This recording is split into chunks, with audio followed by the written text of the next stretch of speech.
L'enfer de l'addiction à la drogue, tout le monde peut en être victime. Si est-il le message de prévention que souhaite véhiculer une journaliste française qui a lutté durant de longues années aux côtés de son fils. Il s'agit de Roselyne Febvre, chef du service politique de France 24.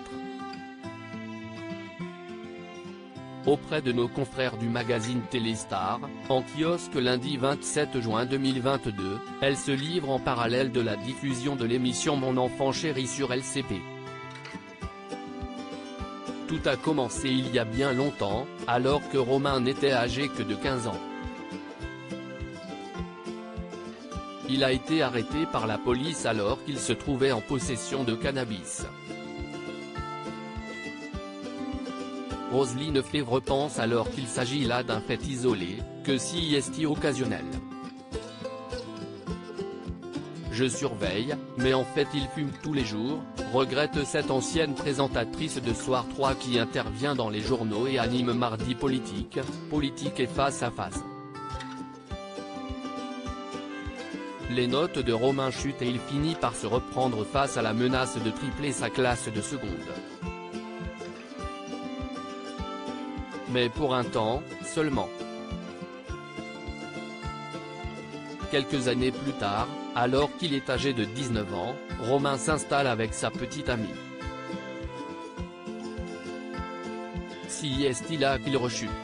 Sa consommation va aller crescendo. MDMA, kétamine, champignons qu'il fait pousser dans son studio. Se souvient celle qui a participé à la création de la chaîne France 24. Inquiète, elle tente de nouer le dialogue avec son fils mais celui-ci assure que tout va bien. Jusqu'au jour où il disparaît et où je le retrouve au commissariat, en pleine crise psychotique, raconte Roselyne Febvre. De là, le jeune homme est interné à Sainte-Anne, hôpital psychiatrique de la capitale. Pendant 2 ans, il enchaîne les allées et venues, sans qu'aucun diagnostic ne soit posé. Puis, il est annoncé bipolaire, schizophrène, psychotique.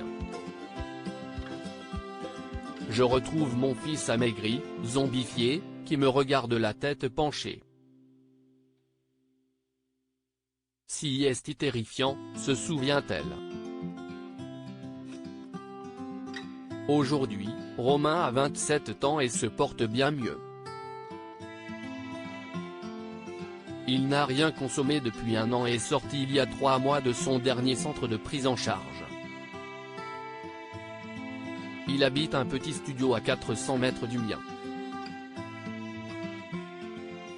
Il vient déjeuner et dîner chez moi tous les jours, confie Roselyne Febvre. Il mène un combat à vie contre l'addiction et moi, je n'arrêterai jamais de m'inquiéter pour lui. J'aimerais juste qu'on arrête de dire que quelqu'un se drogue parce qu'il le veut bien, l'addiction est une maladie, terrible. Un témoignage fort d'une mère qui continue à se battre pour son fils.